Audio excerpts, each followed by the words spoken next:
Hello? Is it recording? I'm sure it is. Oh, right. The red light. Okay. Hello once again, if anyone is listening, that is. Again, I don't know how you would have this, but currently I don't care. I'm going over the rest of my story that the last tape began. If you can or have it, I suggest you listen to that first, tape for some context. If not, no fret. I'll go over a quick breakdown. Breakdown. Sorry, some stupid song I heard in the mini. Okay, well, I'm Fluffer, a detective. I can't say that enough, and I found a sort of multi-dimensional thing that I personally call the Mini. In the first tape, I went over the beginning of how it came to be. I met a strange white and purple armored dude. Well, we didn't really meet, but you know what I mean. After I became fed up with his snooping and in a hurry to be a crime scene before he could, we ran into each other. He quickly opened a strange green portal with a small purple device and went through. I followed suit to discover I was somewhere new, with no sight of the guy or a portal thing to go back. I arrived at a city in ruins, which I would discover to be called Coldsteel from signs and merchandise lying around. After a while of exploring, I came across a man who I think called himself Fog, and after I persuaded him to help me, Fog began to bring me to whatever city that is not completely fucked like this one. That's essentially the long, short story of it. Okay, well, first things first. We barely began the journey before he went on and on about his stock and how he got the stuff.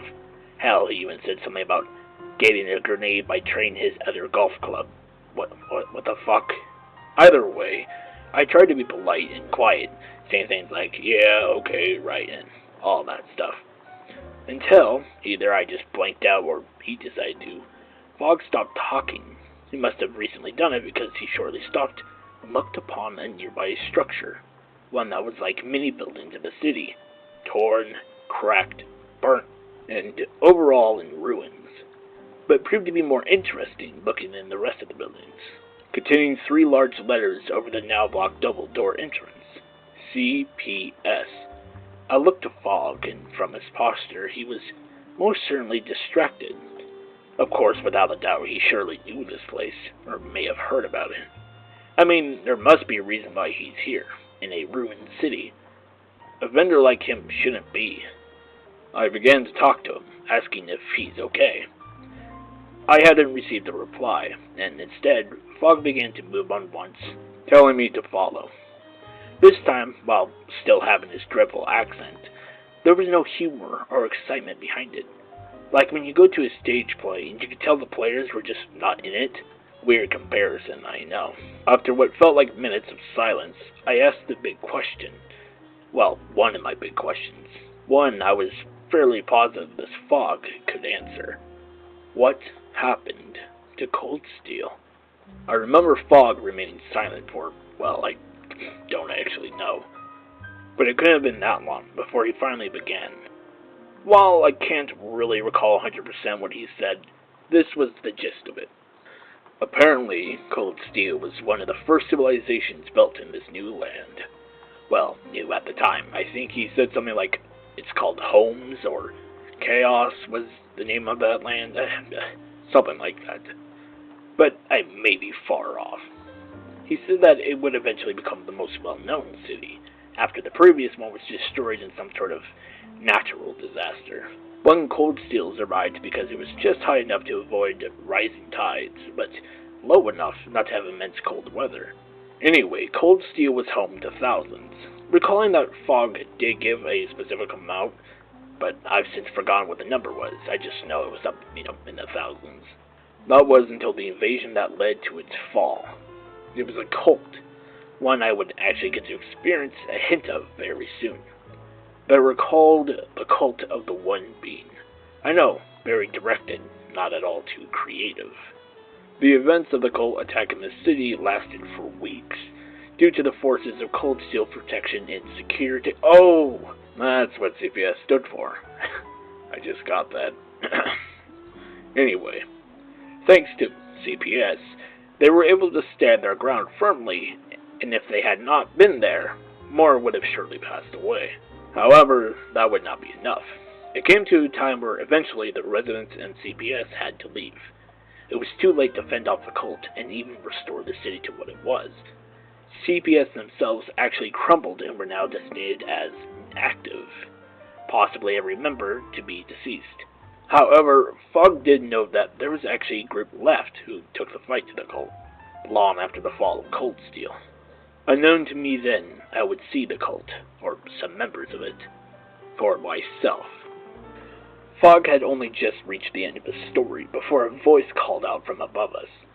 With being a victim of whatever happened to me being sent here, without hesitation I raised my stub-nose at the source of the voice to see one man.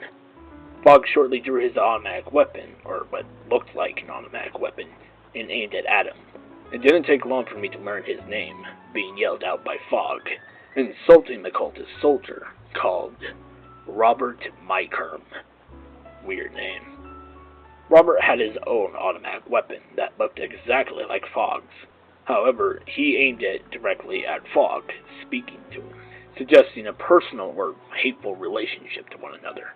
However, he was most certainly talking to both of us. All he said was essentially taunts and threats. Stuff like, "I'm gonna kill you, Fogg," and "You look like a grape had sex with Iron Man," whatever the hell that meant. I mean, I get the grape part because of the color, and Iron Man because of his strange armor, but I just didn't find it too funny, nor did Fogg. Just then, this grape ex-Iron Man offspring turned to me and yelled, telling me to watch out. While I didn't know why, I did as he said and looked past me where I saw, what he was looking at, to see, well, how do I say this? Imagine a man, you, me, Robert, Fogg, if he was a human at all, but like real tall. I mean like a foot taller above a doorway. This beast of a man donned in black and blue armor became a blur of the void as he rammed himself into me, causing me to fly into Fogg, with the two of us rolling quite a few meters away. Despite the soaring pain in my chest, I stood up and looked at the threat. Just as I planned to raise my handgun, I realized I no longer held it. I darted my eyes for it, as I heard Fogg's weapon going off. I looked up to see 10 of these bullets deflect off the big fucker's armor. That's quite some suit he had. Worse yet, he didn't even seem to mind or had a noticeable effect on him. He slowly marched his way to us. I quickly looked up to see Robert Mykerm where he was before, simply clapping his hands. He cheered the big man, telling him to mess us worms the fuck up. Doing so, Robert revealed his name, Kellogg. The brutish tank quickly sped up his walk into a sprint and aimed right for us. This time, I made sure to duck out of the way, but unknown to me for a few seconds, Fogg had not. Instead, he drew his golf club from his back and rolled out of the way in time, slamming the head of his golf club into his backside, sending further ahead into a pile of garbage. It was at that time I turned around to see the end of this moment. However, before we could ready for Kellogg, bullets flew past Fogg and I as Robert Mykerm fired his assault rifle. We quickly ran from his fire, hearing his cursing as he missed us completely. Fogg and I ducked into a crack in the wall. I asked who they were and if he had somebody to give me the help, since, well, I dropped the 7-nosed revolver. Fogg informed me that they were the cult, the one that had destroyed the city years prior. Filled with distraught and thinking I wouldn't make out of this, I told Fogg I was just going to go. This was not my fight. These weren't my enemies.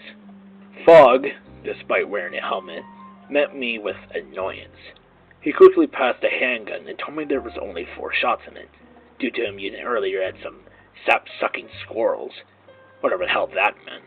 As I took a hold of it, we heard a familiar stomping, and before we could see where he was, Kellogg bursted through a wall opposite of us and charged us once more. I once again ducked, seeing this time Fogg did too. Kellogg, however, had slowed down enough to turn and headed for Fogg. I aimed my new handgun and pressed the trigger, shooting a bullet at him. Kellogg didn't even phase and continued his charge. I set my sights once more on him. However, with a swift movement of Robert's arm, he knocked the gun out of my hands and aimed his assault rifle at me. As he spoke to me, I saw past him that Fogg was able to duck once more and hit the big fucker yet again with another golf club swing. I returned my sight to the man who held a gun at me. He asked who I was and how I liked to die. While I remember cringing from that line, in that moment I was more concerned for my life. I tried to explain that I was just looking for help and that I'm no threat to them, but he didn't want to hear any of it. He steadied his rifle and took a stance, preparing for the recoil. Just as I thought it was over, a white blur moved past me and tackled Robert through another hole in the wall. Who or what that was, I didn't care. I turned to begin to run away, but I stopped and watched as 𝐃𝐿𝐭𝐞 took hold of Fogg's ankles and flung him into a large tree. I hesitated, but I made my decision. I picked up the handgun off the dirt ground and fired 2 shots at 𝐃𝐿𝐭𝐞, doing nothing. He turned his head to me and slowly stomped towards me. Something about his movement was most certainly inhuman. I now knew that there would only be 1 bullet in this gun, but I had to try. Just then, I spotted a light glow of purple emanating from his chest. With hope, I aimed and pressed the trigger. I watched as it perfectly made contact with the source of the light, causing 𝐃𝐿𝐭𝐞 to stumble a few feet backwards. However, he shortly steadied himself and popped his knuckles, beginning to charge me. As I felt the blurs of dread take my vision from what was about to happen to me, I froze and stared at the glowing purple light, which is far brighter now. As he began, the white blur returned and hopped onto him, their legs around his head, and with both their momentum, she flipped herself and 𝐃𝐿𝐭𝐞 onto the ground.